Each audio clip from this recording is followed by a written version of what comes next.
Welcome to Courtside. I'm your host, Marcus Frank, here with my co-host. Gavin Evans. What a playoffs, Gavin. I mean, actually incredible. I'm still riding cloud nine from the Knicks winning. I still can't believe it. Like, I'm just like in shock.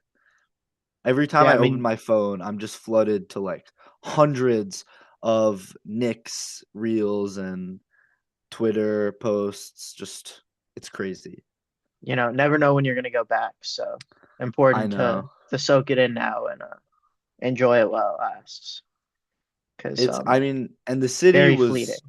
the city was just crazy during that whole run, especially the finals. I had the chance to go out and I went to a bar to watch game 3, the one that the Knicks lost, but it was still incredible. The vibes were crazy. I mean, the past month, wherever you went, there were dudes in Knicks jerseys. Some of the fits, I'm not gonna lie, were atrocious. I saw a lot of Melo. We got Big Body Brunson, but it's really incredible. I mean, after what, 53 years, title drought, the longest drought in the NBA. Finally, Brunson took us home. Did you Um, did you get a chance to go to the parade, Marcus? Or no, I had work, which was really Mm. rough. I was thinking about fading work for it, but I think that would have been a little crazy. But I was in Yeah, I there mean, in I spirit. look, I saw some videos from the parade, and it looked like the city was just going nuts, like It turning looked into Gotham. insane. Did you see that Um, one clip of the dude who like died, who OD'd? oh, and And they like then Narcaned him back, and the woman yeah. saved him and he tried to kiss her. I thought that's crazy. That Did you see one that other video of like the like special trash cans they painted blue and orange for the Knicks, and the woman who like dumped everything out of one and like stole it and brought it on the metro or the subway. I did not see that one, but that is sounds very New York. People were like getting like super upset at her for like stealing the trash can and dumping it everywhere. That people were wilding out. I saw They have every Josh right to, Hart. Do you honestly, see what man. OG said? OG said like in the post presser of game 5 when they won, he was like, it's gonna be crazy in there. People are gonna be blowing stuff up, lighting stuff on fire. And then he was like, oh wait, never mind. People did light a bus on fire. Like Yeah, there was a bus in Midtown that was lit on fire. Actually insane stuff. yeah. No, I mean, what a series though. Like, I what a mean, what a series. playoffs in What a general. yeah. As a whole, I think this is honestly I think one of the best playoffs of the last like 10, 15 years. Yeah, and the viewership numbers say agree with you. Like, I think this was the most viewed finals since 1998. Who was still playing in I think 1998, so. Gavin? Who was still around then? I don't know. Why don't you tell me, Marcus? A little guy named Michael Jeffrey Jordan. I can't So lie. that really tells you how big this I've been getting was. into some very like heated arguments at work with my coworkers about like LeBron and Jordan and Kobe and all that. So it's I was telling them like, you guys gotta save this stuff for the show. Oh, we gotta get you guys on, bro. What are they? Are they LeBron Well, no, Glazers? all the security guards are like old heads who think MJ is like Oh, the greatest thing ever, and we'll be like arguing about it.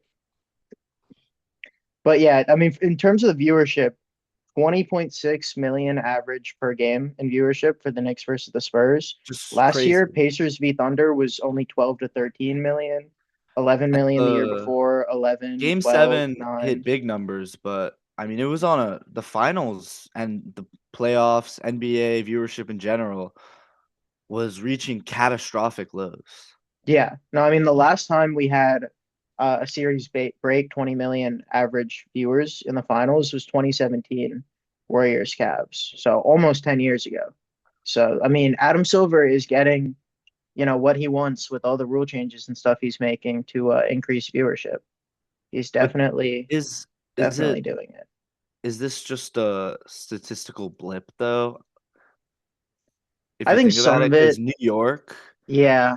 How much is the New That's true. York market carrying it for It's hard parity's to sake? tell. I mean, there's definitely like a How New York bump because yeah, just it had been so long in the city, wanted the championship so badly. But I think generally things are looking up for viewership. Last year viewership was up a little bit too, not anywhere near as much as this year, but definitely I think headed in the right direction is what I would say. yeah. Should we do a just review of the playoffs? Because I think both of us in our predictions were very wrong. Yeah, we I we got I did everything wrong. not on the show, I think just before the playoffs, I just crashed out about the Knicks because I thought they had no chance. I saw a quote of Cat saying he didn't know his role on the team, which like weeks before the playoffs, you should not be saying that. Clearly he found his role, to say the least.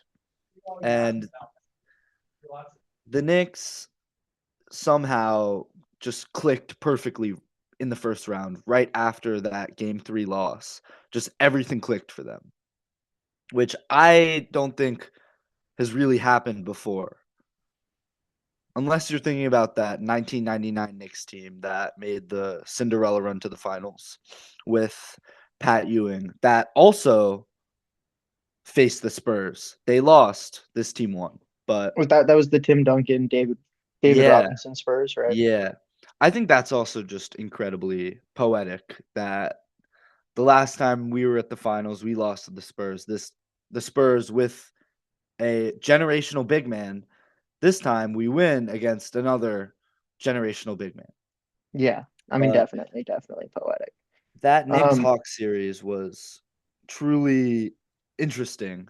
I mean, it's I mean, crazy that that's CJ the longest McCollum, any of their series went was 6 games against the Hawks in the yeah, first round. They swept the Sixers, they swept the Cavs in five against the Spurs. Like CJ McCollum was their toughest competition. That's nuts. just insane. And I think Friend of the show, CJ McCollum. right, right. The first 3 games was a completely different Knicks team. Mikal Yeah, for Bridges was sure. playing just like trash, like soft. Mikal, um, they weren't moving the ball as well. But game 4, Mike Brown made an adjustment. He made Cat more of a passer, right? With a lot of off ball screens, Cat at the top of the post, top of the key, um, and passing the ball. And he's a great passer. I didn't realize he was such a good passer actually. And that just unlocked a new level to the Knicks offense where less Brunson ball, the ball's moving more, just key feature of the Knicks offense, driving and kicking, generating open shots. Great shooting team, and they just decimated the Hawks. And in that Do you game 7, they remember won by like 50. yeah, I was gonna say when we were watching that game together and they won by that much. And Like after that, that's for sure, I think when if like the vibe switched up, I feel yeah, like that game was like, okay, wait, maybe this team is more than we thought they were, and they could really go all the way. I remember Clyde Frazier, they brought him on the broadcast. I think the game was on NBC. They were up by like 40. It was the beginning of the fourth quarter, which is absurd. Having someone speaking at the beginning of the fourth quarter in a playoff game, just interviewing this random, I mean, not obviously not random, but this guy who's not affiliated with the broadcast. That's just nuts to me. But after that, every game was basically just a blowout against the Sixers. I will say, and I remember you pointed this out to me. They just came off of game 7, to be fair, to the Sixers, and it was a very emotional one, right? For you also, and Sixers fans and the players. Absolutely, yeah. Um, but I mean, the Sixers were never going to beat the Knicks for sure. What I think was more surprising, it wasn't unexpected that they swept the Sixers. The Cavs, though, sweeping the Cavs is crazy to me. Like Yeah, they make the big, trade deadline acquisition of James Harden, trading away like a star young point guard in Darius Garland, and then to get swept in the Eastern Conference Finals, like where do you go from there? And the You're the Dennis Schroeder Cavs. trade, Keon Yeah, Ellis, two yeah. huge additions. I And they remember when that just happened, we both thought this team could win it all. I felt very good about them. I mean they were But leading the series analytically though, right, Marcus? They were up right, 3-1 well, analytically. I think didn't the analytical finals just concluded, right? I think it was Yeah, yeah, it went to OKC, 7. Cavs. Yeah, yeah, yeah. Crazy, crazy series. But if for those of you who don't know, Kenny Atkinson, I think it was after game 3 loss, he said, "Analytically, we are up 2-1 right now." And while that may be true, I think that just shows to you analytics are not everything. Absolutely Uh, ridiculous thing for a head coach to say when you're down 3 in a series though. yeah, Like absurd. imagine you're And like in that locker room and you hear that. Like I just I kills any hope of a comeback. would love to see what that locker room was like, especially after that game 1 loss. That game 1 loss and the game 6 win where we blew out the Hawks by 50 and the game 1 loss or in the game 1 win in the Cavs series. We came back down 29 in the fourth quarter. That was just absurd. And it was an absurd breakdown just defensively and offensively for the Cavs. Were you watching that game? I remember you texted me, I think. Like, it's over. Yeah, And yeah. I mean, I like shut down my phone because I was just like really just upset because I was riding the high of we won like 8 straight, or I think it was 6 straight. And I was devastated. I was like, "Oh my god, like this we're facing a real team now. They're not cut out for this." And then Landry Shamet turned into prime Curry for the conference finals. I mean, we got to talk about this Landry Shamet run former Sixer, by the way. for Just years. putting that out there. Yeah. And Mikel Bridges, almost Sixer, another No, guy on this he team. was on the team, and then we traded him. But Landry Shamet, and for the conference finals, I think he shot like 48% or something from No, I the mean the whole three. Knicks team went on some like crazy magnet ball run. Yeah. I think OG as well was like shooting like 60% or something crazy. OG also, he had an insane playoffs. He shot like 48% for the whole playoffs. Personally, I I think think he got robbed of Finals MVP. I'm gonna throw that out there. nah, I mean, I get it. I get that take. I think Brunson I see, like I know Brunson had is your such a star masterful player, run. but like I don't at the beginning of the series, the first couple games, I don't think he was all that good. I think he had a couple like No, stinkers shooting in the first couple games. I'd And say this is relevant also to the conference finals throughout the playoffs, especially that game 1 win against Cleveland. Brunson, he has the ability to just take over in the clutch, an ability I haven't seen before.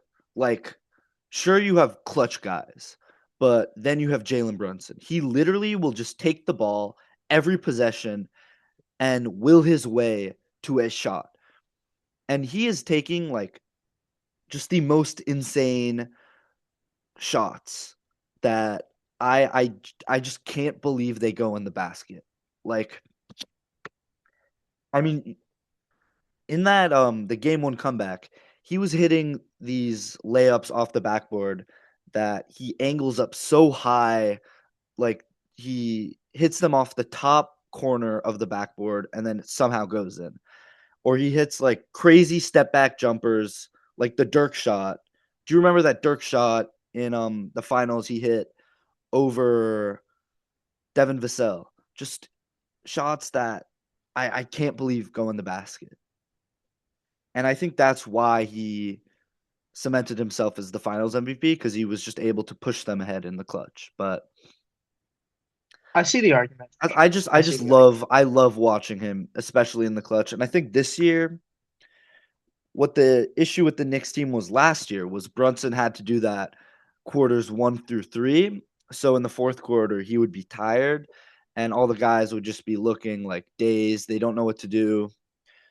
But Mike Brown was able to activate the bench more, and he gave guys, the eighth, ninth guys, more confidence so they could be productive throughout the game, and Brunson could take over the final 8 minutes.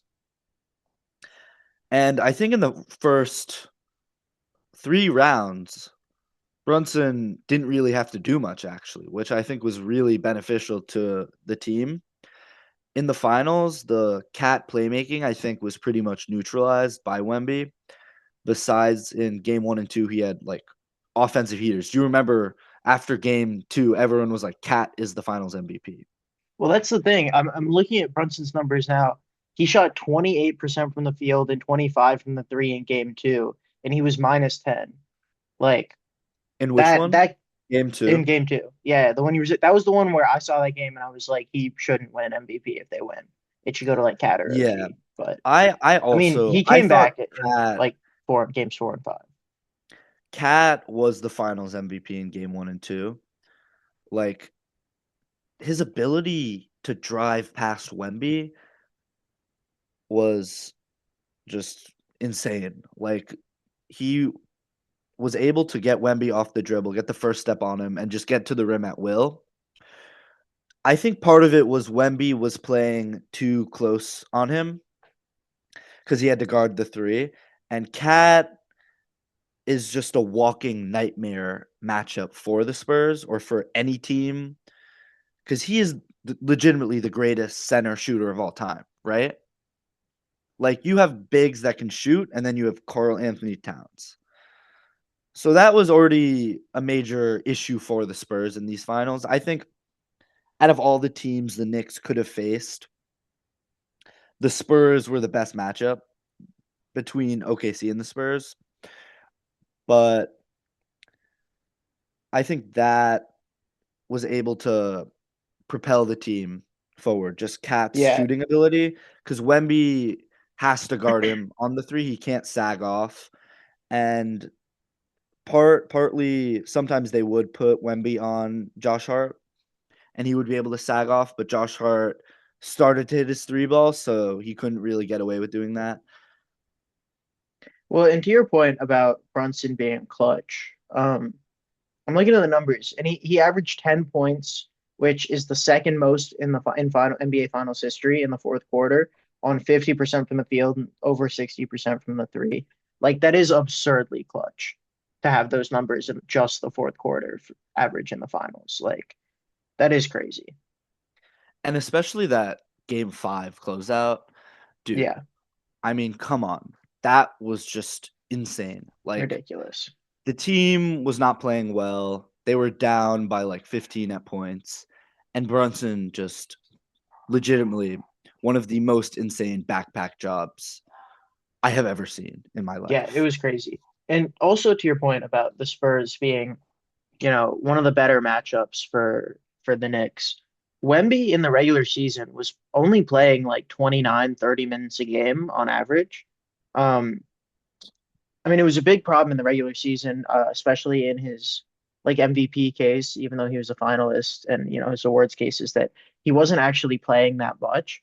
And to go from averaging 29 minutes a game in the regular season to over, around 38 to 40 minutes in the conference finals and the finals, that's a big jump. And I think it really showed, especially in that matchup with Cat, where in the like third and fourth quarters, he would just get winded and he wouldn't be able to keep up with Cat's athleticism and his shooting and his offensive prowess, right? And I think that also led to a lot of like was game two the game where they were up by like 29 and then sold in the second half, or was that game three?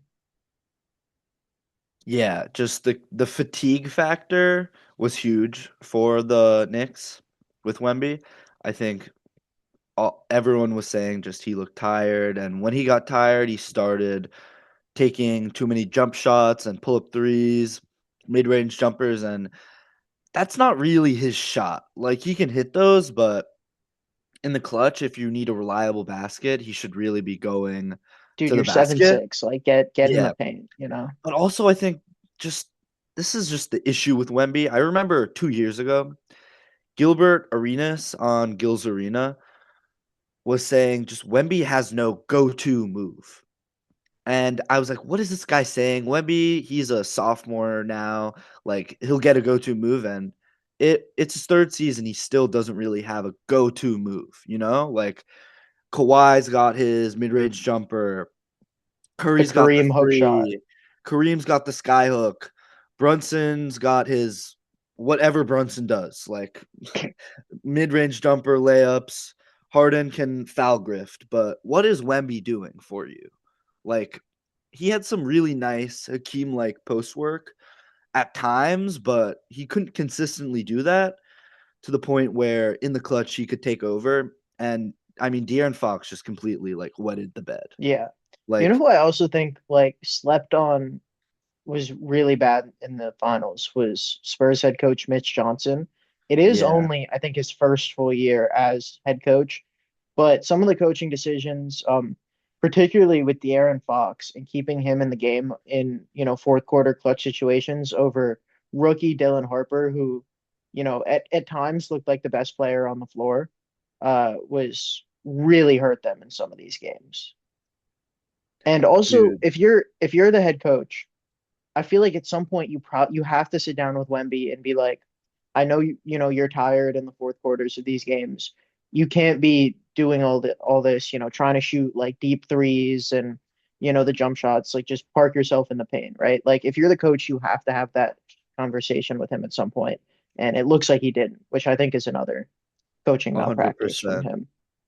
I think especially the Dylan Harper, De'Aaron Fox thing was super, super obvious to me. Like, Dylan Harper showed us something I just didn't think was possible from him. Like, I didn't realize he was this type of guy. Like, he had 26 in one of those games. He was not doing this at all during the regular season. I mean, he And averaged 18.6 rebounds, 3 assists on 54% from the yeah, field and 46 from the three as a rookie in the finals. Like that is crazy. he was the That's best player on ridiculous. that team by far in the For sure. final. For sure. And I saw a highlight, a group of highlights from his college career on my YouTube feed, and I just watched it out of curiosity after, because I remember you were hyping him up, and I fell to the box score watching, and I just saw like, oh, he's not playing really that well. He's really a guy. He's that guy, and I think it's a disservice to have him come off the bench next year, and especially this year is a total disservice to the whole team. Like, he is better than De'Aaron Fox right now. He is a better player. He can shoot the three better. He's more athletic. He's younger. And obviously in the finals, De'Aaron Fox was clearly dealing with some sort of a leg issue because he was not as fast as he usually is. For sure. But Dylan Harper has a three ball. De'Aaron Fox does not. And I think that is just the biggest issue with De'Aaron Fox. So And I mean, I he's think, getting what, like $220 million, right? Like yeah, so his the contract is definitely financially they're bogging them kind of down. cooked. He's making 60 mil, I think, by the end of it. Yeah, it's crazy. He's making a ton of money. Um, I mean, I think to your point about Dylan Harper in the regular season, especially at the beginning of the year, I think he was hurt for like a while, which really he got overshadowed by VJ Edgecombe. Had a stellar start to the season. Cooper flagged as well. Some other guys like for a while we were talking about Derek Queen on the Pelicans is like the new Jokic at the beginning of the Yeah, season. So he got bro. he got kind of Oh my God. that Just that one saying that aged. the regular season storylines, just looking back, sometimes fry me. Like, Yeah, I can't yeah, believe we legitimately thought this guy was the next Jokic. He is kind of a bum, but continue. Sorry. Just that yeah. No, I was that just saying like tickled me a little. he really got overshadowed, early on in the regular season with injuries and some other rookies. But once he got that experience playing more, in the middle and second half of the season, um, it was clear to me for a while that he was going to be good. But even then, I didn't think he was going to be like this level of star player. No. In his Like first year in the it's playoffs, it's scary, dude, how good he's going to be in the after the future. finals concluded, I was really just thinking about Dylan Harper and when this started in the playoffs. And I looked back to, I think it was the conference finals or the semifinals. And De'Aaron Fox was out, and Dylan Harper got more of a ball handling role. And I saw that just they were turning over the ball a lot. He clearly didn't look like he was ready for the moment in the playoffs to be their second ball handler. And they had that guy, short guy off the bench, I think his name Jordan McLaughlin or something, and he got minutes. And I was, what were they doing? But clearly in the finals, something switched, and he got more comfortable handling the ball a lot, and he elevated his game to a different level. So I'll be interested to see what they do this offseason, if they'll carve out more of a role for him by whether it's trading De'Aaron Fox, or I think I saw someone say this, and I think this is really interesting. Moving Steph Castle to play more of a three, like making him more of a forward rather than a secondary combo guard. He is 6'6", I could see that for so sure, he could play especially the with it three. with the defense he provides. Yeah, I could really see that as an option because that way, I mean, if you get on the floor at the same time, Dylan Harper, Steph Castle, and Wemby, those are three stellar defenders. Obviously, Wemby, first unanimous defensive player of the year ever this past year. That is a really good lineup. And they did have Harper coming off the bench as the six man for a lot of these games in the playoffs. So I could really see moving Castle to like the three. And you can still and have him running the Devin, point from the three. He can be kind of yeah, like a point forward type thing. Um, and Devin that's Vassell is only 6'5", so yeah. you would be gaining size in that. I I think think another thing I thought, the Spurs need to get a big forward I who was is about to say that. Yeah. like a Draymond Green type guy who can Yeah. beat up guys for Wemby. Just because Wemby is kind of soft, not gonna lie. Well, I mean, Like, we saw that in the Western Conference Finals where Wemby did the like Godfather. He like whispered in Bismack Biyombo and like Mason Plumlee's ear, and then they went on the court and like fouled Jared McCain super hard. Um, bro, that was kind of that absurd. was really frying me when that happened. Um, but I definitely think they need like a power forward in there to get on the court with Wemby. Um, Champagne is basically a glorified small forward. yeah, He's not really. he's more of a shooter, like outside the paint type of guy, like He'd around be the a good key bench guy, for sure. He'd be a great six man, honestly. And I don't know what type of contract they have him on, but it can't be for but I think much he's on a scam contract because because he was he was on the Sixers and then he yeah, got cut for he got cut so that Mac McClung could play in the dunk contest for the Sixers. Um, what is his absurd, contract just though? insane that happened. Yeah. Um, I think they need to get bigger because Wemby kind of he plays small, it's and four he's not years, that 12 strong. million for Champagne. So 3 That's a million a great year. contract. That's That's a crazy. steal. And it's only six guaranteed as well. That's ridiculous. You know who a big, very talented on both sides of the court power forward that's on the market right now is Marcus, right? Who? John Giannis Collins? Antetokounmpo. Oh, okay. Nah, I mean, I I haven't. think that would be crazy, but I don't think so.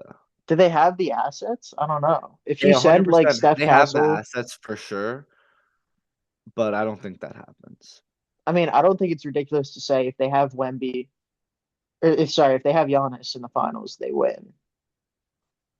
Oh, Like, for sure. yeah, that's But I not think if they have like one, if they had literally one more piece, they would have won it because it was that close of a finals.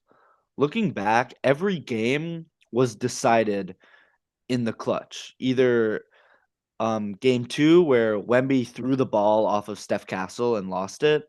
absolutely ridiculous, though. I The was so upset when that happened. the 29-point comeback, the largest comeback in the history of the NBA finals. I mean, they just needed one or two more buckets. So I think they just need to make a marginal improvement. And that marginal improvement could be De'Aaron Fox being more healthy, Dylan Harper improving, Wemby improving, also Carter Bryant improving. He's a super promising young player Yeah, that they have in absolutely. there. I think also they need to get a new center. Luke Cornett clearly did not live up to He had that his one moment contract. in the Western Conference Finals where he had that like big chase down block in the clutch. But other than that, he was just like unplayable, I feel like, for the finals. A guy who I think they could replace him with, who I saw is on the market, Beef Stew. I think Beef Stew would be great on this team, I did see that. especially in that Punisher role, like protecting Wemby. He plays big even though he's small, and he's a good shooter.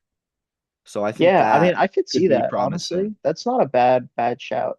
I will say, just thinking about the protecting Wemby aspect, I feel like this series has actually done a lot of damage to Wemby's like reputation. Like I feel like before these playoffs, he was like, oh, he trained with the monks in the off season and he likes to go play chess in parks with the public and he likes to read before games and stuff. And then I feel like he's come out of this series, people are like, well, he's a dirty player, when he shoved Brunson to the ground, he fouls too much and I feel Oh like it's yeah. it's damaged his reputation for sure. I think kind of rightfully so. I think I mean, yeah. I really after the conference finals, I forget which game this was. The game where he hit the logo pull-up three to tie the game in the fourth quarter. I was like, "Wow, I am buying a Wemby jersey. This guy is insane. He's living up to the hype." And in the finals, he really showed that there's levels to these things, and he looked like a child amongst grown men there. I saw a Josh Hart quote from the Roommates podcast, and he said after he saw Wemby crying in the conference finals, he knew that they were food. And I mean, he was right Yeah, because in the clutch, Wemby just didn't have the mentality to win, like throwing the ball off and giving up the 29-point lead in that game when he was taunting Mitchell Robinson, saying, I'm in your head twice to blow a 29-point lead after doing all that. Like, it shows he's not poised yet. He's doing the right things, he's saying the right things, but when it comes to game time in the clutch, he's not able to produce or perform mentally, game wise. And the dirty player stuff is just insane that they were letting him get away with those things. In for game sure. 5, I haven't seen people talking about this enough. He had a flagrant foul on Brunson where he did not give him room for the closeout. He put his foot underneath Brunson's closeout spot, and they didn't call any foul. And if he got that foul, he would have gotten suspended for game 6. And I don't think it's that he does it on purpose. I think it's that he's so big that he just doesn't have good control over his body and the like space he takes up. So I think he needs to be more careful probably, but I still think they should have assessed him that technical or that flagrant, right? Yeah, I mean, I think he's kind I of don't know like if I'm Adam crazy. Silver's like, golden boy, and he For doesn't sure. want to like do that to him, but he definitely the refs were getting him they were letting him get away with a ton of stuff in that series. And at some point, like, especially with how many people watch it, like people are gonna notice. And it's For just sure. you can't keep letting that go on. It's already a problem with OKC, and people say, the refs treat them too lightly and let them flop and give them every call. Um, and if that kind of mentality gets around Wemby and people start viewing him in that way, it's kind of like over for his aura, you Yeah. know? I Um, think it's they were giving the Spurs every single call in the last 2 games, which yeah. it was just really shameful, honestly.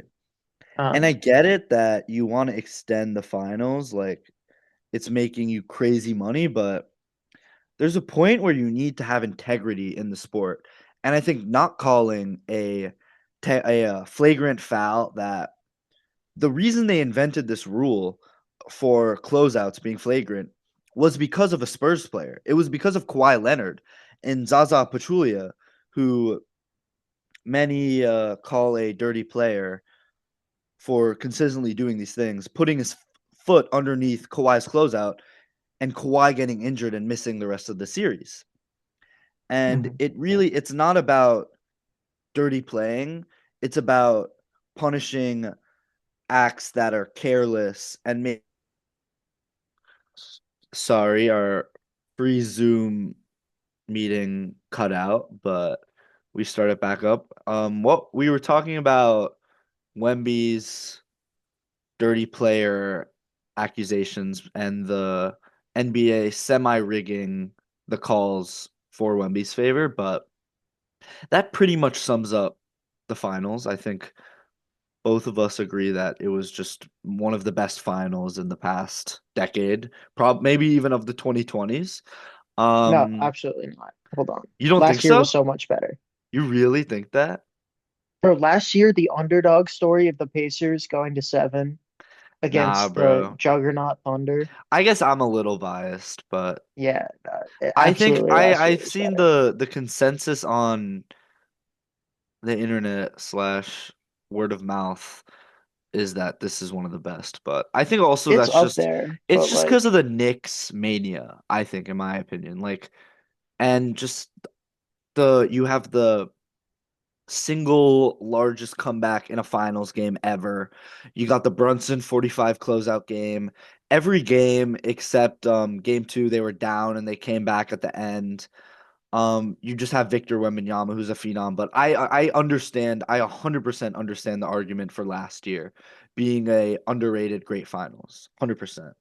I think yeah, for me, just the Halliburton game seven torn Achilles ruins it, just because they could, if they won, or at least if he was able to finish it, it would have just been so much better. But I can see your opinion. yeah. Um, I mean, if so, should we talk about where some of these teams should go from here? Yeah, for sure. Um, I think the Cavs are a really interesting case.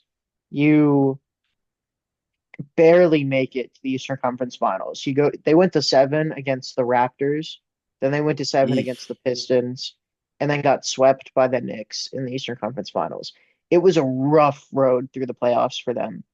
And they're not, I don't think, in that great of a spot. James Harden No. has a player option coming up. It's for $42 million, which is, quite a bit. And he wants a long-term extension. I think my understanding is that was part of the reasoning why he was traded from the Clippers, right? Is because they didn't want to Yeah. give him, a multi-year, very expensive deal. I don't think the Cavs really want to give him that either, to be honest. I don't know Um, why anybody would want to give him that, yeah, well, especially I after mean, this playoff performance, but I'm just pretty sure it's pretty much set in stone that they're re-signing him. And it was he's after that such trade, a but playoff dropper. It's dude, crazy. I mean, I honestly it I haven't seen this terrible of a drop off ever. Especially in that it's game one. bad. He is the single reason they blew the 20 plus point lead. Like every single possession of the fourth quarter, Jalen Brunson attacked Harden. For whatever reason, they conceded the switch, and he just scored at will on him. He's a terrible defender. Yeah, and And not he not wasn't even good only offensively. he not only is he a terrible defender, he only averaged 16 points, 3.5 assists, 3.5 rebounds, while shooting less than 40% from the field, and four and a half almost turnovers a game.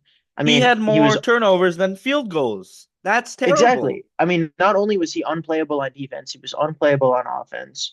Um, he just bogged them down on the court.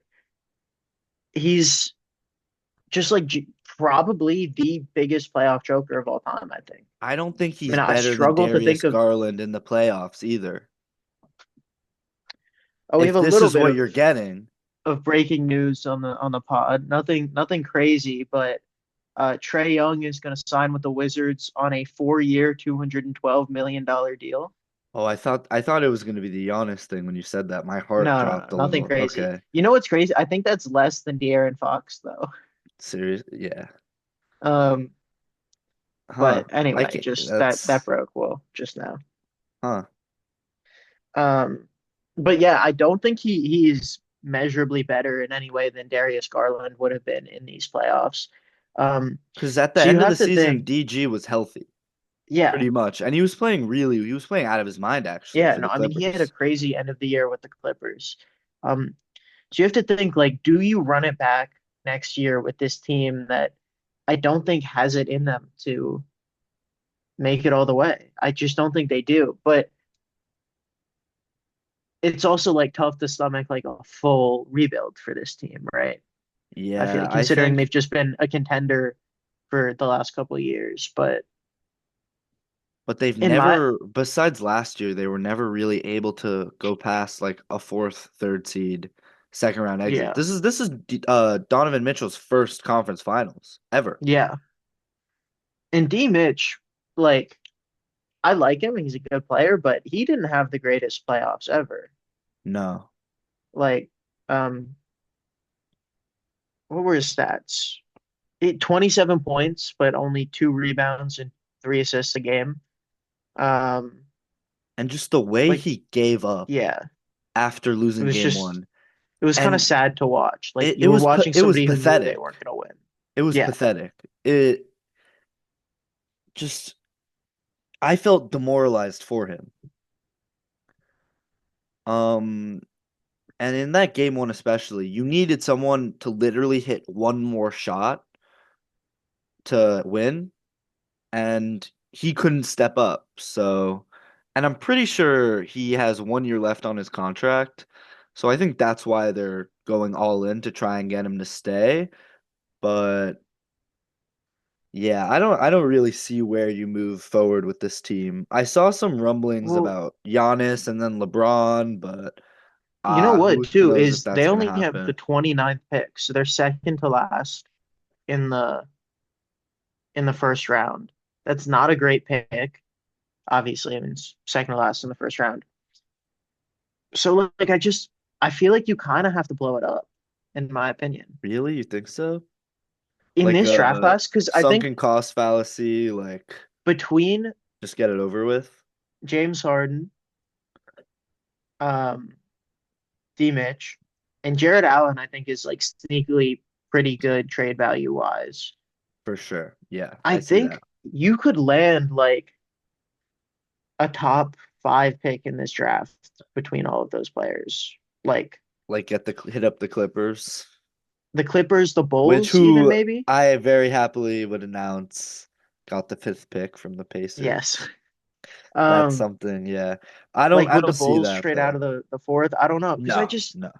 I don't think they can win with this You this move this forward core. with Evan Mobley as the face of the franchise, say Donovan Mitchell, ship him off somewhere else.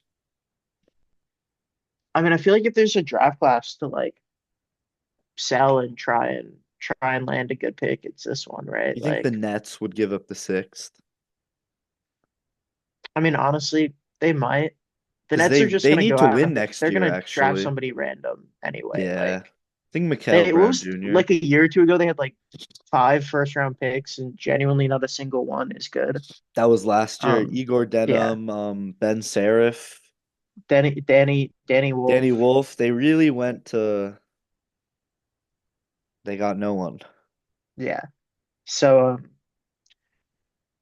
I don't know. It's just like they're in such a like limbo. They unfortunately they're like in kind of like the Sixers category of like you have the players to, like perennially be a playoff team, but you don't have the players to make a run in the I think, playoffs. but the Cavs are in just a way worse position because they have money tied up to really old guys, and it's not like they have a young prospect like VJ that gives them some hope, like Evan But that's Mobley. what I'm saying. Like, do you try and make a move this year to get somebody young like that? I don't know.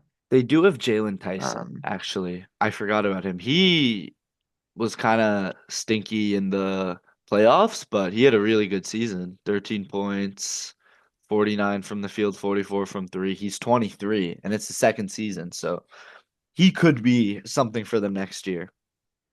yeah, that's possible for And sure. I've seen mocks of Jarrett Allen to the Lakers for LeBron.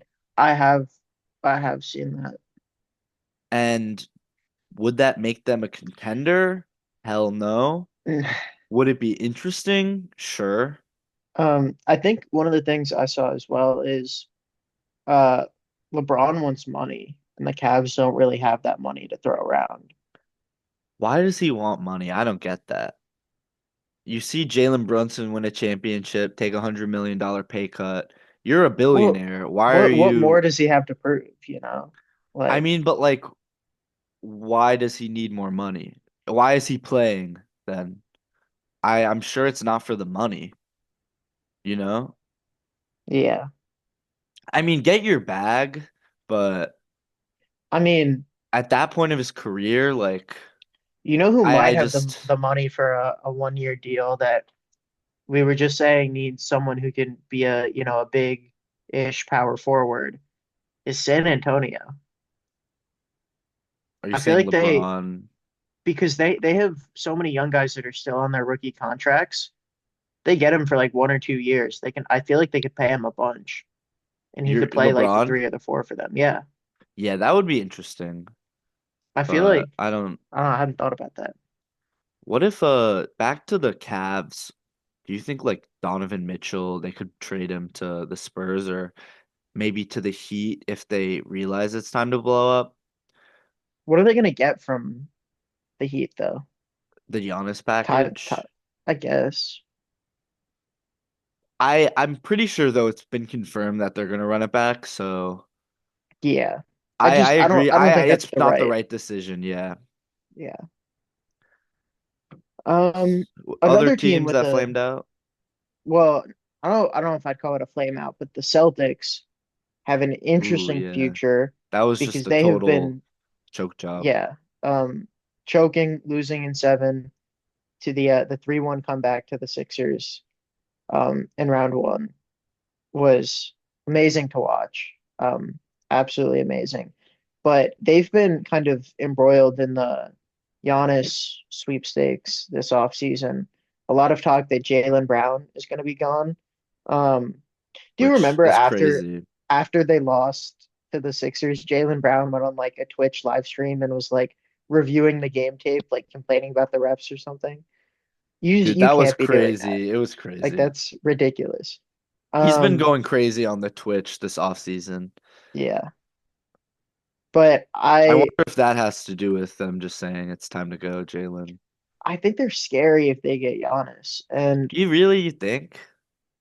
I mean, bro, It Jason doesn't move Tatum, me, Giannis, but I who don't know, man. else?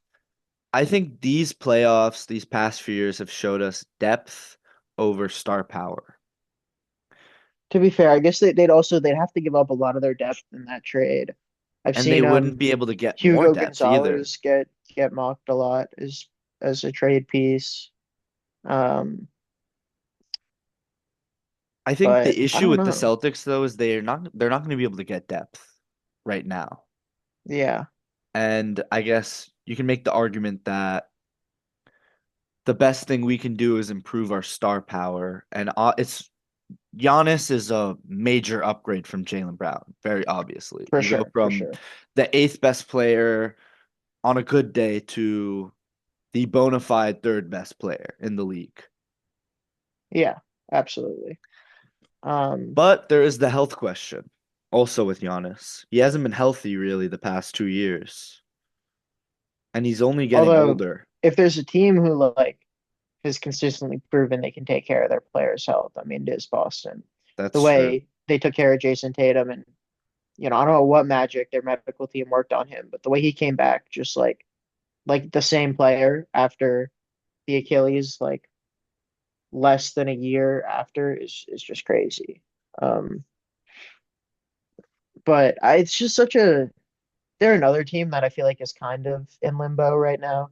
Like obviously they just had the championship a couple years ago, but I really can't see them making it over the hump anytime soon with this team. And I feel like Giannis is a way to get around that. They move me with Giannis. I know they don't move you, but I'd have to see who they get for their center also. I saw yeah, on Twitter just now that they're interested in Naz Reid, a Derek White for Naz Reid swap to get a shooting big for Giannis, and I would just have to see who they put around them. Honestly, though, I feel like if you get Giannis, it would cover up some of the struggles they had at center with Neemias Queta and like Valanciunas. I feel like Giannis would kind of cover for them, Are you especially saying on the they like put defensive Giannis side. at the center, or would he still play forward? Still power forward, but like if you have both of them, because who was their power forward last year? Like, Well, I think Hugo Gonzalez, maybe. yeah, like Or or no, like Baylor they didn't Schneiderlin. have a power forward. They were Yeah, running Sam Hauser, yeah, which is exactly. So I that's feel like really if you can put like absurd. a true two-way power forward like Giannis on the court next to a guy like Neemias Queta, it would allow him to shine even more and cover up maybe for some of the defensive and offensive liability that comes with him being on the court. So Yeah, I they really do guess. move me if they get Giannis. And if there's a team that's like proven they can like find young stars in like, not high draft picks, it's the Celtics. I feel You like know, for sure. what pick was Hugo Gonzalez? He was a they Late just pick. signed him. He was a free agent. Yeah. They drafted Peyton Pritchard as well, right? Um, Or no, Hugo so Gonzalez was a pick. Who am I thinking of? That was their free agent signing. Luca Garza. Luca Garza, yeah, yeah. And he was really Um, solid for them this year, actually. I mean, Neemias Queta is another guy that like came out of nowhere for them, right? Um, They do have a really good front office. So yeah, I yeah, am Brad sure Stevens is a great Brad GM. Stevens would be able to find depth. I think they do need a point guard also when they get Giannis. They need a real point guard. Yeah. Or I mean, they could run him at the point forward also, and he would excel at being able Yeah, to drive Giannis and running the kick. point is nasty, I feel like. Doc Rivers had him running the point 2 years ago, and he looked pretty good at it. And I think I feel like the if Doc Rivers Celtics. is doing it, you want to do the opposite. No, but hear me No out. hate to Doc, but Joe Mazzulla's shooting 5 out offense could excel with a guy like Giannis who could drive to the basket, draw a defender, and then kick it out for an open three. I feel like he would that's salivate fair over for that. sure. You're right that it really does work with Joe Mazzulla's, shooting centric offense. Because you have to divert so many resources to a guy like Giannis going into the paint that you're gonna have somebody open on the outside, and they've proven they can make shots. And especially if they get a shooting big like Naz Reid, that would be Yeah, very effective. that moves me if they can do that. I really see the vision there. I think that's the best option for them, honestly. Another team who flamed out, who didn't even make the playoffs actually, interested in Giannis, the Miami Heat. The Do you Heat, think if they oh, get Giannis or as a backup, if they get Kawhi, would that move you? no, First I with gotta be Giannis. honest. With Giannis, so first off, the word on the street is that the only person who's untouchable in the Giannis trade talks is Bam, which I mean makes sense. Like he did just Yeah. score 83 points in a game for you, and he is your like franchise center. But to get Giannis, they're not in a position like the Celtics are where they could give up like one guy, like Jaylen Brown, and a couple picks and get a third team involved and get Giannis. Like I feel like they have to gut their roster to get Giannis. They have to give up like Khalil Ware, Tyler Hero, um, like a lot of their young talent. And you know, as we were just saying, depth is so important in this league to winning.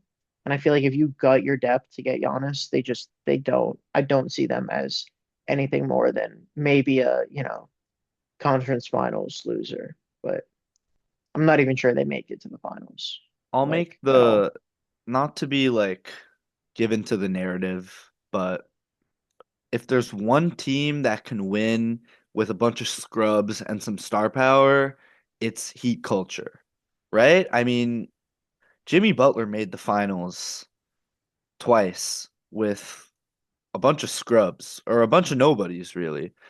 Couldn't But like Giannis some do of the that same? was Could Pat Riley just recapture that? the flukiest like scoring ever. Like, playoff Jimmy and I don't know if you remember like in one of those finals runs, like Caleb Martin Yeah, he was went shooting crazy. absolutely crazy and he was on the Sixers for a while and now he's on the Mavericks and he sucks. Like he's awful. He's really, really bad. Um And Gabe Vincent, and that's how we Gabe got that Vincent, contract from the absolutely Lakers. awful for the Lakers. Like they just had some of the flukiest playoff runs of all time. And I don't think you can count on that replicating itself. Like maybe they can get something like that, but I don't think you can base your like team philosophy around let's go out there and hope people can make you can't base your team off of hope and wishes basically. Like That's very true. But a big three um of Wiggins, Giannis, and Bam wouldn't move you. not I mean Wiggins being in a big three is Hey, he won in 22, and he was the second option pretty much for the Warriors. Andrew Wiggins is not me, Hey, unfortunately. former number one pick. Was he the first overall pick? Yeah, You're right, he was 2014. Um, yeah, he does not move me at all. I I don't know. do agree with you that it's not like the Heat get Giannis, they're the favorite. We'd have to see what else they do. I wonder if they're still interested in forming a big three with Ja Morant, but I think I'm really interested to see what happens this offseason after Giannis gets moved because I feel like there's a lot of guys that could get moved this season, this offseason. Just also with What if Kawhi. what if Braun takes his talents Yeah, back to even South Beach? Braun, that would be crazy. Giannis, Braun, and if they somehow got Ja maybe and Bam, that would move me That's kind of scary to think about, actually. Like I feel like that's really a solid core right there. defensively. They Eh, got crazy offense I feel like between Bam and Giannis, you've got decent defense. for sure. I mean, two all defensive guys. Bam should have won a depoy, and Giannis is great two-way defender, two-way guy. When should Bam have won? Do you think over Evan Mobley Or 2 Jaren years ago? Jackson. Mm, I could see him over Mobley. I'm not sure about Jaren Jackson, but actually, speaking of Jaren Jackson Jr., I feel like that's another really interesting case for next year with the Utah Jazz. Um, because they obviously just traded for Jaren Jackson Jr. They have Josef Nurkic. They have, I think Walker Kessler is a restricted free agent. They're looking to sign him. They have Ace Bailey. They have Lowry Markkinen. And then they have the second overall pick in this draft. So probably one of AJ DeBonsta, Cam Boozer, or Darren Peterson. Well, isn't it? I It's feel pretty like much confirmed AJ's number one, right? I don't think so. I mean, we'll see what happens on tomorrow at 8 p.m., but I think Utah might want to trade up actually, even from the 2 to the 1 Oh, you with think? Washington. Because if you think about their perspective, you have a guy who he played his senior year of high school in Utah. He went to college at BYU, obviously in Utah. Um, they've spent so much money like in NIL and that kind of stuff to keep him there. And if we're being honest, like there are not many superstars that want to be in Utah. Like famously, Karl Malone, when he got drafted by the Jazz, really did not want to be there.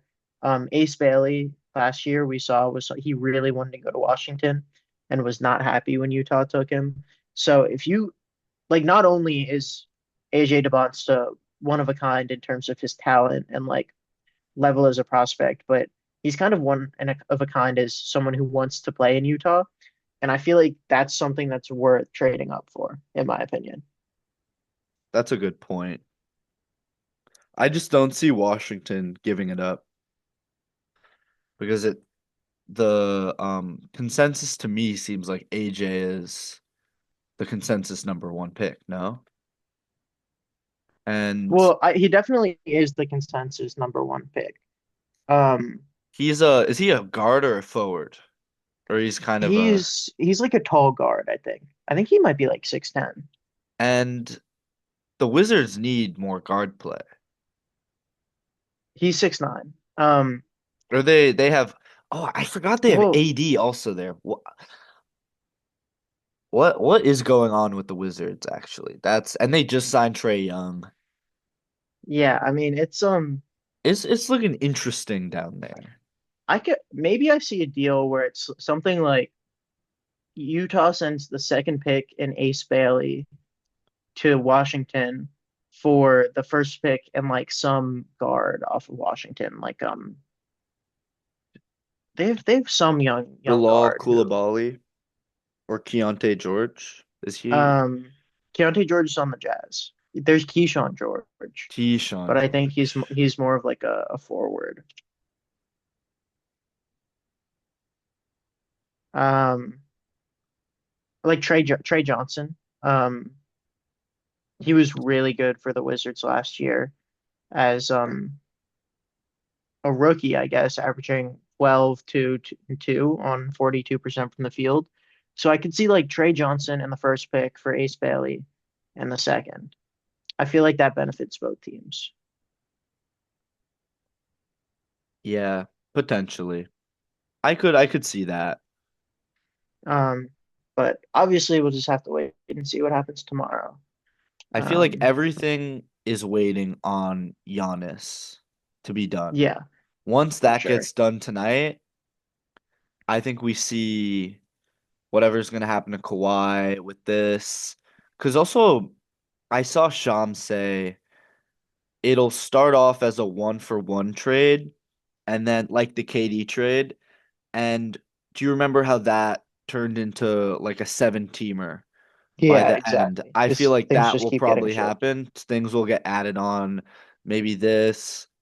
The Pistons wanted Tyler Hero.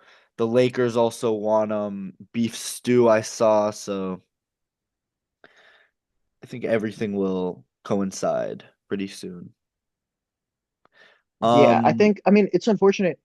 The whole league has just been getting like clogged up by this Giannis thing for like months yeah. now. I mean, the trade Even through deadline the was the yeah, same trade way. deadline. Because the Everyone was just, well, Timberwolves, we want to see what, yeah, the T-Wolves really got screwed over at the deadline because, if we remember they sent off, it was like Rob Dillingham and Keontae George, not Keontae George, Mike Conley for literally nothing. Like they got nothing in return, even though they were being offered, Kobe White, who went dude, and down to that would have been Charlotte and huge. That has would have been so massive for them. he's been playing so well in Charlotte. And if they have that him in that playoff series against the Spurs, they even could have won that series, honestly.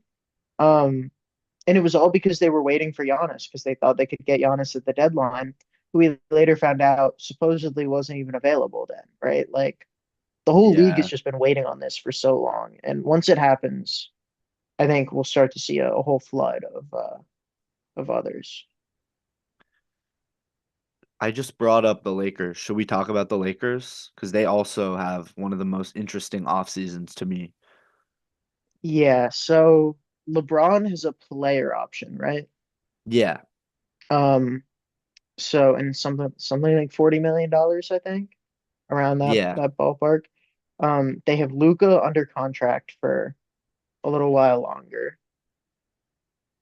They have, I guess, so they have Aiden under contract as well, but I mean he's just kind of a bum. Um, it's really AR just is up. Luca and a bunch of guys right now. And I AR think is gonna want a they have bag. room to make cap space. Yeah. And I Um, saw Luca is not impressed with what they've done so far, and he's actually the Lakers are kind of on the clock to build a contender around him. Because I last mean, year they pretty much just punted the season last offseason. They didn't really do yeah, anything. yeah. Um, I mean, I think you should re-sign Austin Reeves. Like homegrown guy, But absolute after dog. the playoffs, is he really? He And we he have to really maybe struggled against the he Thunder, and if I you're feel gonna like go to the finals, you have to play the Thunder. he was coming off an injury though, right? And like I don't know. I mean, it's just another team that's kind of in limbo because what they really need a big man. If they had a serviceable big man, like things are different for them. DeAndre Ayton, You don't think awful. Jackson Hayes, not good. Dominating and his crunk juice does not move you? Not in the slightest, not at all. Um, like honestly, they should look to the Cavs for Jared Allen. I mean, they could do like a sign and trade for LeBron, maybe. I don't know, something like that. Um, I think there's just not that many like good big men on the market right now is the problem. Like there's not a whole lot of free agents. I mean, I'm trying to think. Mitch Robinson, I Is saw. he a free agent? Yeah, he's a free agent. I do not see him in LA. Yeah, I was Just gonna say his persona yeah. If he goes does anywhere, not he's gonna fit be in going to like LA. somewhere in Texas or something I like see that, him you know. like in Charlotte in the He could play in South Oklahoma City. I feel like for he'd fit in sure. there. But yeah, LA is not the place And for he's him. not a starting center, but I do Yeah. see a team like the Lakers who are desperate throwing him a big bag and it ending up failing miserably. But You know whose trade value is probably lower than ever right now? Uh, Julius Randle.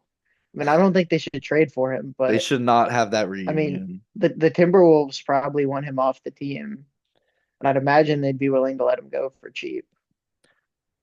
Um, I saw Lucas said any season that you lose and don't win a championship is a failure. You are not winning a championship with Julius Randle ever. yeah, no, As any option on your team. yeah. That man is just trash. I mean, I don't think the Lakers have a good draft pick this year either. And Like, they have time and time failed with their draft picks. So yeah, I don't even and think you can they're count on them drafting a guy. Who'd they draft? Dalton Connect, total failure. Bronny You know what's James, crazy though? If you think about Dalton Connect, they were gonna send him to Charlotte for Mark Williams. Is that his yeah, name? Mark Williams. And then the trade got canceled because of his like a medical, like he failed his test. And then Mark Williams went to Phoenix and was like completely healthy and He played 60 playing pretty games. well. Yeah, like and Dalton Connect was doing nothing for the Lakers. If that trade happens, like I feel like it's almost a different story then as well. Yeah. Um, he's obviously not like the best center in the world or really even of like starting caliber, but if you put him behind DeAndre Ayton as a backup, he's much better than Jackson Hayes. And he could like alleviate minutes from DeAndre Ayton. That's like a whole different story. Maybe they could trade for him, Could honestly. you see them getting Dom what Sabonis? Domas Oh, Sabonis? Domantas Sabonis. Domantas Sabonis? That's just nasty though. They have no defense if they trade for Sabonis. Like absolutely none. Like as like a last ditch. I Luca mean, they may could want to try it, leave. but I mean, I think they're just kind of cooked all around, honestly. Unfortunately. Yeah, and next year they do have the cap space for a max. Jokic is a free agent, so maybe this offseason's another punt. Maybe we can get Jokic. Do we get the large no defense Balkan player reunion with Luka and Jokic? I don't that team does not move me, but it would be funny. Two fatties who pass the ball, don't play defense. Yeah, I don't know if that moves me as well. Um, I mean, because LeBron would be gone by that point. No AR, Yeah, no no depth. AR. Yeah, that's kind of cooked. It's cooked all around out in Is it LA. ridiculous? to trade Luca and like rebuild. Like, yeah. God, was Nico right? Like, was he right? Was he right? Potentially. Is Nico like vindicated? Can Luca just not win a championship? That'd I be just that would be absurd actually, if if they Nico was traded right. Luca, it would be crazy. No, But they're not. Luca is just box office at this point. He just makes them money. yeah, I mean, here's the thing. Also, is didn't the Lakers just get sold like a year ago?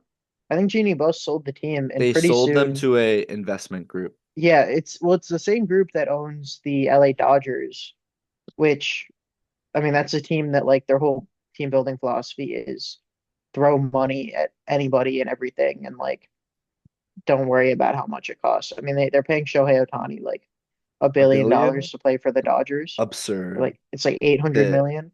the issue Um, with the NBA, that's not possible anymore. well, I mean, depends on, you know, Oh, depends on who you Steve's ask. a little Uh, they could plant some if trees around the wildfire areas, replace the I okay, but the wildlife. I think that's impossible to do right now, Yeah. especially if the Clippers allegedly did some cap Yeah, I mean, joking shenanigans, aside, like the Lakers are kind of cooked because you just it's impossible in the NBA to throw money at the problem to fix it. Like, which I think I've been going back especially and with the forth on apron system this. now. I think it's a good thing. I think it just means you have to draft well, and the Yeah, Lakers need to find someone who could draft well. Rob yeah. Pelinka, Not he is an agent. he He should have been is fired if it star weren't for power the guy. Luka thing. I don't think he is the GM of the future. I think you need Sam Presti's, um, Brad Leon Stevens. Roses. Oh yeah, the Lakers probably need to find someone new, but we also need to talk about the other team in LA, my Clippers. They had traded their player Ivica Zubats for the Pacers pick this year in a trade that I was shocked by. I didn't think they were going to get rid of Zubats, but everyone said it was a trade that was really it couldn't be decided who won it until the draft because that pick was protected 1 through 4 and it would fall to the Clippers if it was 5 through 9. So the draft lottery came and the Clippers actually won it, which was huge. I was sitting at a restaurant on Mother's Day with my family, my Clippers fan side of the family, and we were all going crazy after they won it.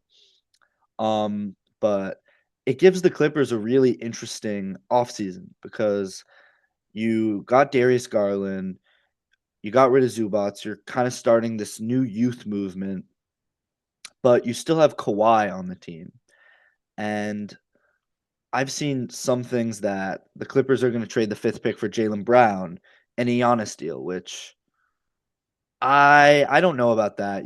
Gavin, would that move you? Clippers, big three, Garland, Jaylen Brown, and Kawhi? Like, I don't really see that. Yeah, I don't like that at all, actually. I think that's kind of a stinky team, honestly. But I've Um, also seen they want Keaton Wagler. He's a big guard. I think he's like 6'5". He would work well alongside Darius Garland for the future. Also, I've seen, I don't know if you're aware of this guy, Brandon Burries. Apparently, I'm the Clippers not. had him work out and they were super impressed by him. He's a big forward. Where did he go to school? Do you know? He went to Arizona. He's oh wait, no, he's a 6'4" guard. Yikes. 16 points, 4 rebounds, 2 assists. I see them. I also just saw something. Keaton Wagler said he didn't work out for any other teams besides the Bulls and the Clips because he he didn't say this explicitly, but But he doesn't think he'll he fall was past 4 or given an 5. offer. So I'm not really sure because like everyone is saying different things at this point. Like every other day, there's a different story, but Also with the Kawhi situation, the Kawhi issue, there are numerous suitors for him, two namely the Warriors and the Heat. The Heat are positioning Kawhi as their backup for Giannis. I think Kawhi on the Heat does not move me at all. I just don't know why you would do that trade if you're the Yeah, I Heat. think we talked about That this just a little bit reeks of earlier. desperation. Yeah. Yeah, The that's an all-in type of Warriors, move that just is not gonna pay out. for the Warriors, it just depends on who you're trading. I still don't think that really doesn't move me, but I guess you could convince yourself Kawhi, what he was a top 6 player in the league this year, which is crazy. Question is, can he reproduce that next year? If he can, you're paying with Steph Curry. He's what, like top 8? So you got 2 top 10 guys. The Knicks just won a championship with a top 10 guy and a top 15 guy. So You know I what I think the problem is for the Warriors though, and that is so say you manage to retain Steph, Jimmy, you get Kawhi, and then like your four is like Draymond Green, I guess, and then is Al Horford still the five? Like, there's just not enough size in that lineup, I think. I think Jimmy would have to be dealt in that. Yeah, And yeah, the but size issue, but they I just do. Oh, and they wouldn't have the 13th pick because I'm pretty they'd sure they send the want pick. Ade Mara or Yaxel. They want to draft one of those two guys. So yeah, The that would be Warriors an do. issue. Yeah, Hmm. I think they want to get a center, I mean, but they need a it would be center. interesting for sure. I think the only way they were able to like get by for so long and win so much with Draymond at center is because you had like two top 20 players of all time and Steph Curry and Kevin Durant on your team, and they just don't have that anymore. Also, it Um, was just a terrible era for center depth. yeah, that was like the DeAndre small Ayton ball was, or era. DeAndre Jordan was literally a all-star. That was the small ball era where you could get away Yeah, with that. You can't get away with Draymond Green being a starting center in this league. It's just not possible. And Al Horford is old and washed. Um, and we are in a youth era also. yeah, yeah, they Another definitely should go after team somebody like Yaxel.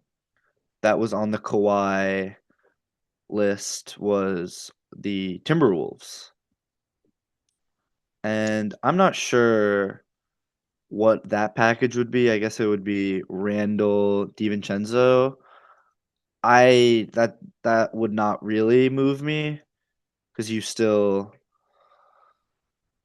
the depth and you need guard play. That's what they need. They need a point guard. Kawhi is notoriously he's not a good passer. That's pretty much his one weak side to his game, so I don't really see that. So I don't really know what the Clippers are gonna do. I think with everything we've said so far, it's all predicated on what happens in the Giannis deal, which is it's pretty much everything at this point. Yeah, it's that team. I don't like that team if they trade for Kawhi. Unfortunately, like I'm not sure where Kawhi could go other than the Clippers, where like he would be a good fit. I think he could go to any team. I think Well, it's just that like could about afford him. it's about what are the pieces. Yeah. Yeah, and like that where he would measurably like make a team better for what you're paying for him. I also Steve Ballmer just is in love with Kawhi, I think also, and I don't think they want to trade him really. And I also saw something that Kawhi would be willing to take a pay cut because he's on his last year of his deal. And he loves being in LA. He's from LA. He literally left the championship team to go to LA. So I could Yeah, see him sticking around, signing like maybe 2, 3 years, 30 million. Um, the Clippers retool, they draft the fifth. They draft like Keaton Wagler with the fifth. Big three, Kawhi, Darius, Keaton. You sign a center and you go from there. But I don't really think that team would move me. I think they're kind of waiting around to retool. Um, but I think the franchise is in a better place than they were when they were 6-21 at the start of last year. Like you for got sure. younger, you got off Harden, who's shown again he's a playoff dropper and he's old and he wants 50 million a year probably. So I'm happy about that. I'm honestly psyched that they got the fifth pick. That really made my that was great consolation for them losing in the play-in, honestly. Like I'd much rather them not get belted by the Thunder than us have the fifth pick. What about the Sixers, Gavin? Have you seen anything about their offseason? There's not been a whole lot of talk, but it's probably just going to end up being a situation where they run it back. Um, you have the young core in Maxey and VJ Edgecombe who had just such a good rookie year. Um, Unfortunately, Paul George is getting a ton of money, and he had a rebound year last year for sure, and he definitely stepped it up in the playoffs. But he's old. He had a little bit of an anomaly last year in a 20 game like suspension for PEDs or whatever it was. Um, that, allowed him to rest before the playoffs. Um, and I really think it's all contingent on Embiid being healthy. Um, we saw last year when Embiid plays, they can beat, some of the best teams in the league. They beat the Celtics. Um, it wasn't in a convincing manner, but they did beat them. But if he can't play, like they can't go anywhere. And unfortunately, like it could it could be a situation where they're better off trading him and getting value out of him while they still can, I think. Yeah, because in the second round against the Knicks, Jalen Brunson really showed Embiid's weaknesses. He just was really slow, and he wasn't able to stop Brunson or other guys from getting to the mid range in drop coverage. So just his slowness on defense really showed. But Yeah, and I mean the I Sixers do I don't have do a think good if pick this the year either. Sixers were able to add some bench depth, because that was their number one issue, I'd say, in the series against the Knicks. They just were not deep, and they had to play their starters 40 minutes, and the starters were tired from playing 40 minutes against the Celtics. So if they found some good bench depth, you got to get Drummond off the roster. You got to get Lowry out of there. Yeah, I think part of the problem is, especially with the Paul George and Embiid contracts, is they don't really have a lot of room under the cap to move, especially with how like notoriously cheap Josh Harris is as an owner, which is ducking the tax year after year at the trade deadline. I think they're in a better position if they have another, young star guard like Jared McCain, but they traded him last Yeah, year at the man. deadline. That's such a rough trade. Yeah, I mean it's awful. And then Quentin Grimes has to go, which sucks because they traded McCain so that they could keep Grimes. Because all the talk was there's like too many guards and they can't get them all on the court at once. Um, but I mean Grimes has to go. Maybe you should probably bring Kelly Oubre back, but he's very hit or miss. Adem Bona, like one of the backup centers, probably has to go as well unless he can take like a crazy leap this offseason. And you're kind of left with the situation where they have nobody on the bench, like at all. They have no one on the bench that's worth being on the team. They have 14 first round draft picks in the next couple of years is the number I saw. So I think maybe they could move some of those to make moves for bench players. Just earlier today, or was it yesterday? Aaron Wiggins went for I think two second round picks from the Thunder. So I think they could make some moves there with that kind of war chest of picks, but they don't have a lot of first rounders, I don't think. I think they control theirs next year.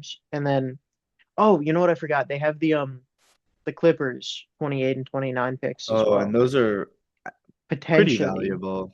valuable, depending on I'd how it say goes this year. last year they were probably hugely They valuable, got but a lot less now, valuable yeah, after the Clippers got DG, the fifth pick. But it's kind of a limbo, unfortunately, where yeah, they're too good to like get a good pick, and they're not bad enough to like get a good pick.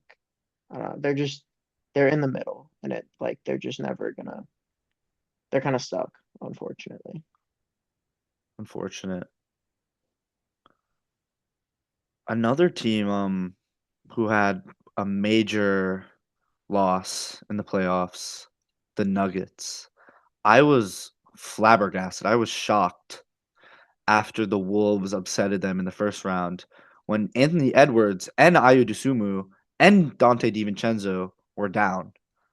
I couldn't believe that the Nuggets didn't win, especially after they had such a hyped up offseason Yeah, I mean that it now was looks like it was a major failure of an offseason, trading away that absolutely pick trading. for Cam Johnson. Yeah, MPJ going for Cam Johnson just did not work out for them. Jamal Murray did make his first All-Star team last year, and he played well.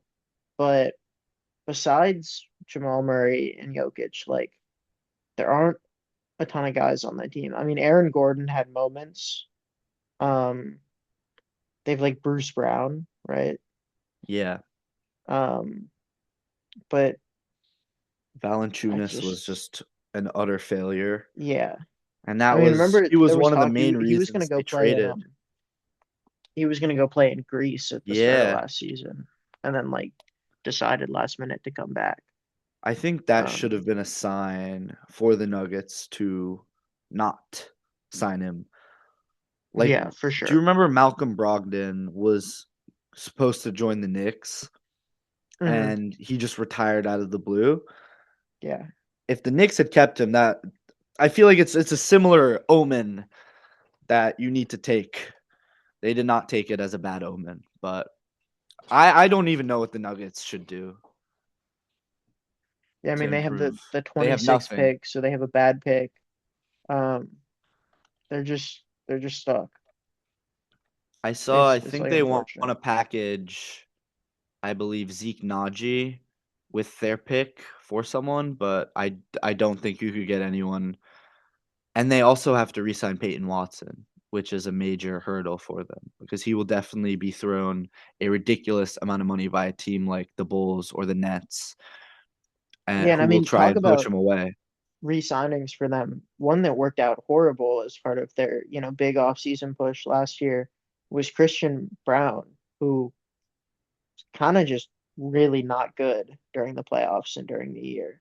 I think he was injured for a little while, but they gave him it's like $100 million or something like that, and Ooh, just really did not work out. And unfortunately, I feel like they could kind of fall into that trap again with Peyton Watson, like a young you guy who think? like kind of showed 1 year of like potential, and if they give him a bag, you know, I think it could be a similar situation. I think he will be 100% thrown a bag. I just saw we said Trey Young signed that a ridiculous contract, 212. I Yeah, saw 212. that the Bulls and the Nets, the reason he got such a big contract is because they offered him a max, and so the Wizards had to match. So Peyton Watson will definitely be throwing money, and the Nuggets will probably screw themselves over again and give him a crazy contract. Yeah. You know Jokic is what? up next year. He has a player option. Do you think he stays with the Nuggets if they fizzle out again? I don't think so. Honestly, I could see a situation where he goes to try and like sign with a win now team and retires after that. Like I could see him go to like I mean who's gonna be win now in like 2 years? Well, the Clippers are positioned to potentially have cap space next year. Yeah. Clippers. I mean, could he The Lakers have cap yeah. space. The Nets probably will have cap space. The Bulls probably. I could see him bag chasing. I mean, like, to be fair, what more does he have to add to his legacy? Another. Three-time MVP, champion, I mean, he doesn't really have anything to add. I don't think he's top and he definitely just 20. doesn't care as well. Like Yeah, there's not there, like he wants to go to Serbia and like race his horses and stuff. He doesn't want to be playing. So like, he also could take a pay cut on the next contract if he really wants to win. Like, I know Dirk did that. Another European big. He took a pay cut so that the Mavs could get people around him. So maybe that could happen. yeah, I mean, it's possible. Another team I think is a pretty interesting future. The Dallas Mavericks just today signed, I think, University of Michigan head coach Dusty Mays to replace Jason Kidd's role as head coach. Oh, really? I didn't see that. Oh, wow. Um, yeah. So, new coach is always going to be there's going to be some growing pains, right? But they have Cooper Flag, who rookie of the year, just absurd caliber of player. Kyrie, I guess, he'll be back, coming back from injury, um, from that like ACL tear. Is that what ACL, I think? Yeah. Um, but aside from those two, they've got like I think I saw they're trying to move Daniel Gafford to improve their positioning in the draft. Yes, I saw that Which also. because they're at the ninth pick, which isn't like awful, but if they could move up, they could definitely get someone nice. I mean, they have yeah, like Najee Marshall, PJ Washington, Klay Thompson is still on that team, Chris Middleton, Ryan Nemhard, Derek Lively. There's just a whole bunch of like guys on that team, you know? None of them are particular like are good outside of Kyrie and Cooper Flag. I Um, saw Timberwolves Kyrie trade, just a mock trade. well, That to could be be fair, interesting. also I think we saw a couple years ago when they had that finals run and lost to Boston. They can be a competitive team with these guys if they have like a Luka tier player to carry them. That is And like, true. could Cooper Flag be that guy, or could if they move up in this draft and take say they move up to pick like 5, 6, something like that, and they take like Darius Acuff Jr. or somebody like that, like a young person with a lot of potential. Could they be a competitive team? I think maybe, honestly. I don't think so, just because Luca's playmaking, he is ball dominant to another level with people like James Harden, where his playmaking is so reliant on his gravity as a scorer. And I don't think there are any guys out there that the Mavs could get that could replicate that, especially with this team, the Mavs team being so um it's filled with a lot of guys who can finish well, play finishers like PJ Washington. And I also don't think Kyrie could be that guy. Like we saw it in Boston with a young Kyrie, with prime Kyrie, he wasn't able to do that. So he definitely will not be able to do that. Now he's up in his 30s, coming off of a torn ACL. I could see them trading up, maybe grabbing a Darius Acuff and continuing the rebuild. Yeah, that's fair. I mean, if they get like another decent pick next year, I mean, did they kind of tank this year, maybe, honestly? I don't think they have their Or pick. yeah, do they not? I think someone else has their pick. I think they gave up one of these picks to get PJ and Daniel Gafford. Yikes. Let's see. Mavericks future picks.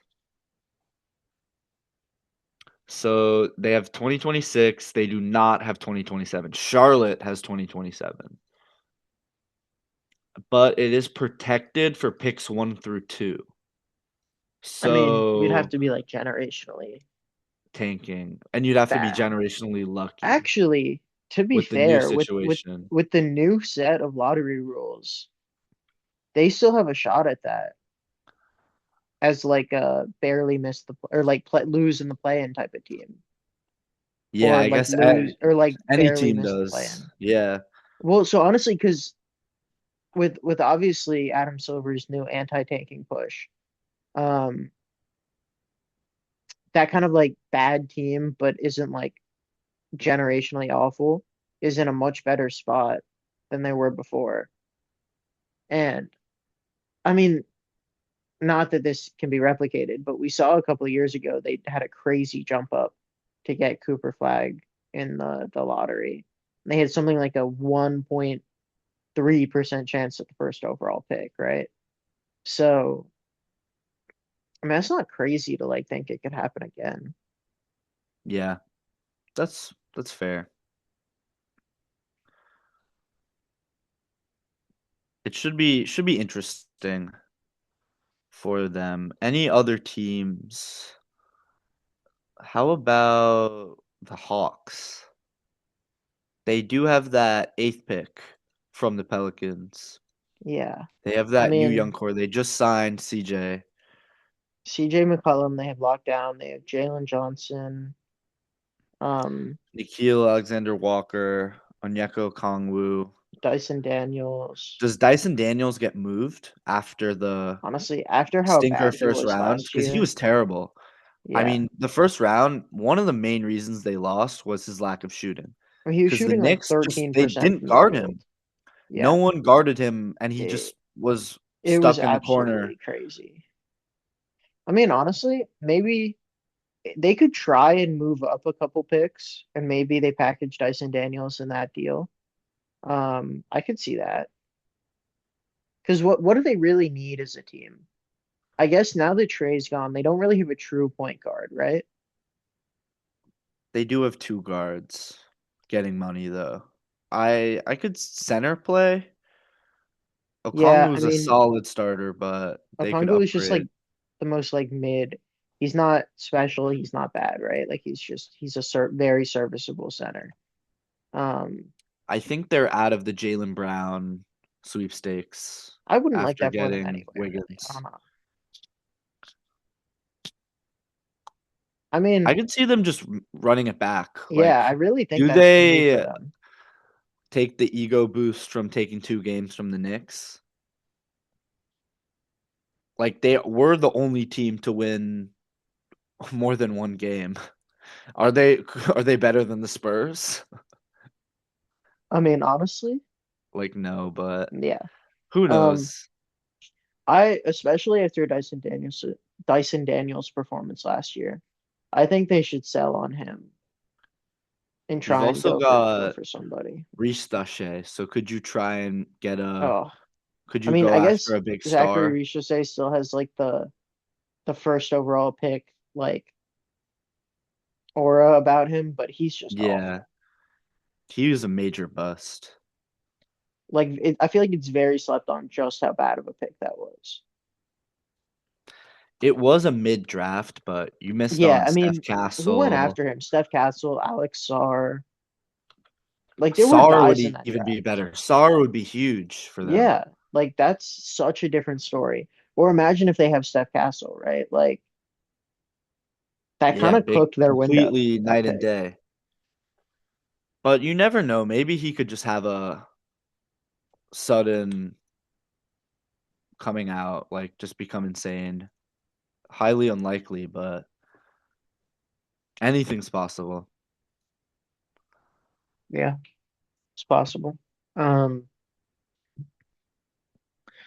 I don't know. I mean, who else? There's, Last night I went on a deep dive about the Magic and Paulo. I was just thinking about like PB no J and I was looking at his shooting stats and he really like his lack of a jumper is like gross. Like his from the field shooting off of mid-range and 3 is just it's like 20 it's 30%.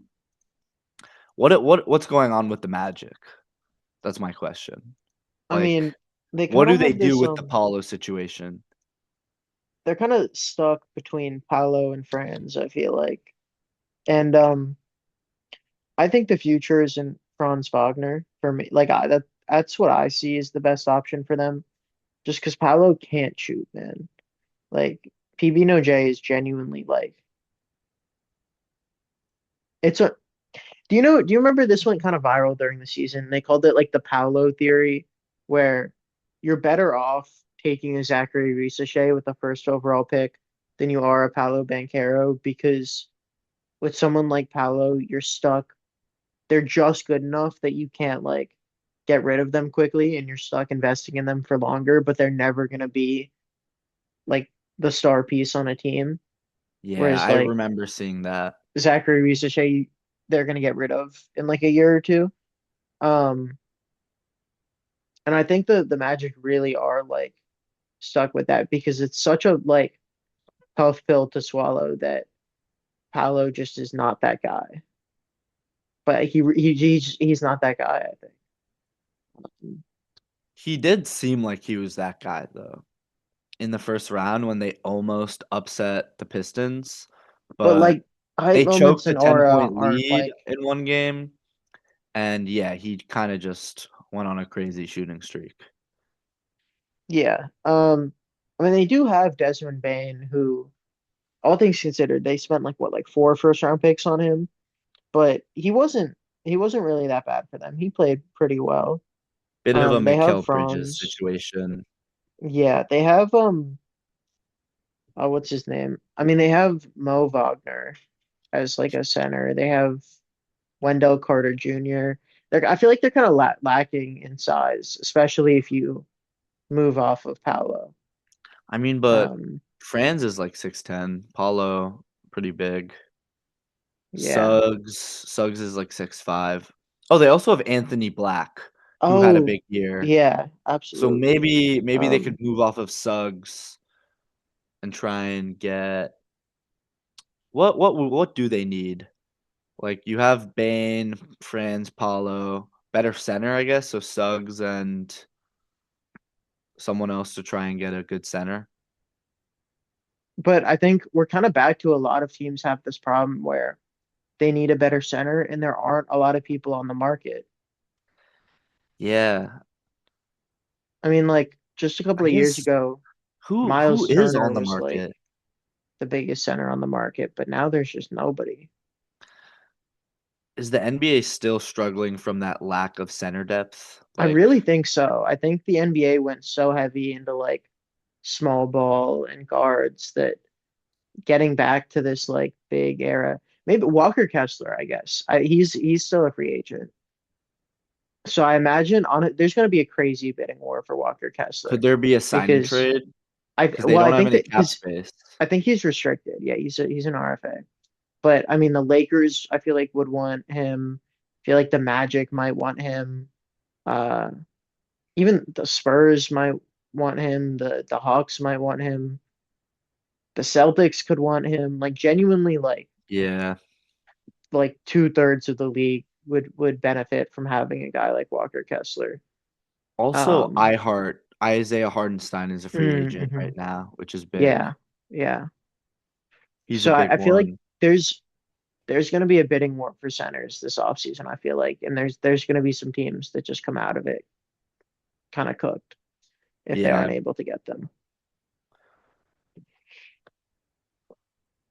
Um, we only have 6 more minutes left on our free Zoom. So, is there anything else you think we should cover? You cut out. What did you say? Oh, we only have like 6 more minutes left on our free Zoom. So, is Any there other anything else teams? you I think is feel like important? that's basically it. I think we're just biding time for this Giannis trade at this point to It see really is. how everything Watch, else it's gonna happens. break Not to right sound like after a we stop broken filming record. too. Yeah, Like we'll have to genuinely, do we're gonna another. end this call and it's right away. We did that emergency episode, I remember, in like January where we thought Giannis was gonna get traded. What if he just doesn't get traded? That's I feel that's like well, that that's what that could happened at the happen. trade deadline. That would be hilarious.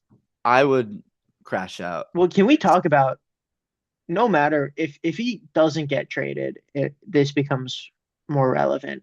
But all of this talk from Shams about like he's gonna get traded to the Celtics or the Heat, and like all of this smoke, and there's just been nothing concrete coming out of it. No. Like if this were still Woj, we would have had one tweet that was Jaylen Brown going to the Bucks for Giannis, right? And that would have been it. But like instead we just get weeks of like just constant, blowing smoke, and it's really annoying, I Yeah. think. I think the issue is they're really just trying to play the negotiating game, it seems to me. They're trying to bluff their hand. I don't the reports are saying they're not too enticed with the Heat's offer for whatever reason. I don't really get that. The Heat's offer is decent. Like the 10th, 13th, Jaime Jaquez, Hero, and I think Yakis Chonas. I don't know what they want. Maybe they're trying to get the Celtics to give up more than Jaylen Brown, but it is very drawn out to me. It seems they're doing way too much with this. And it's some of it's also just Giannis's camp, just spreading rumors also. Yeah, I agree. And I just really I don't see who you could put on the Bucks without Giannis that would make them good. Like all of Yeah. these like projected packages I've seen, I feel like the Bucks are just the most mid team after. Oh, and Kello Ware, but I don't think he Well, moves I me think part of the really. problem is they don't want to get rid of Kello Ware, and that's part of why the Bucks aren't thrilled by the Heat's package. I also saw that the Bucks would be willing to just have Jaylen Brown as their face of the franchise and have it be his team, but that That's moves nasty me. though. I'm not That's gonna lie. disgusting. Yeah, Yeah, like that team is no better than Giannis being on it. Like worse, Giannis I was on think. this team right now, they would barely be a 6 seed. Jaylen Brown, what, lottery team? Like, Because he could we saw like this past year, he can lead a team when it's a team like the Celtics, but like there's nobody around him in no. Milwaukee. I mean, he has like Ryan Rollins, But also think about it, he Bobby led the Portis. team, and this year was probably one of the weakest years the East will be for the rest of this decade. Like, Yeah, you had Wizards were on a mega tank, Pacers were on a mega tank. Both of those teams are probably going to be trying to get a playoff seed next year. And you still have the Knicks. The Sixers will probably be better now that Joel is healthy, VJ gets better, and the Hornets. So, I mean, the Bucks with Jaylen Brown, I don't think that would be a good team. yeah, I agree. But we just have to wait and see. Yep. Really, funniest outcome is if he doesn't get traded, but Yeah.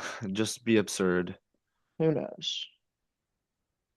Well, think it's been about 2 hours now almost we've been recording, so quite a quite a long summer episode we're gonna Yeah. put out here.